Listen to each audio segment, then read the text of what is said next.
High বন্ধুরা, আজকে সোমবার, তাই ডিনারে একটু নিরামিষ আলুর পরোটা বানাবো। তার জন্য প্রথমে আলুটাকে সিদ্ধ করে নিলাম। এই সিদ্ধ আলুটাকে মেখে নিলাম। মাখার পরে একটু মশলা ভেজে নিলাম। ভাজার পরে সেই সিদ্ধ আলুটার সাথে মশলাটা মেখে নিলাম। তারপর কড়াইটাকে হালকা আঁচে বসিয়ে হালকা করে তেল দিয়ে ওই মাখা আলুটা দিয়ে দিলাম। হালকা আঁচে একটু নেড়ে চেড়ে আলুটা নামিয়ে নিলাম। তারপরে আটা মেখে নিয়ে লেচি কেটে তারপর সেই মশলা মাখা আলুটাকে পুর দিলাম। পুর দেওয়ার পরে হালকা করে আটা দিয়ে বেলে নিলাম।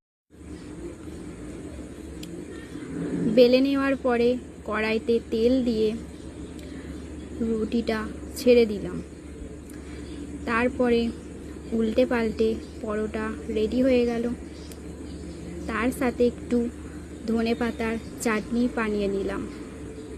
ধনেপাতার চাটনির ভিডিওটা দেখতে হলে আমার নেক্সট ভিডিওর জন্য অপেক্ষা করো। শুভরাত্রি বন্ধুরা।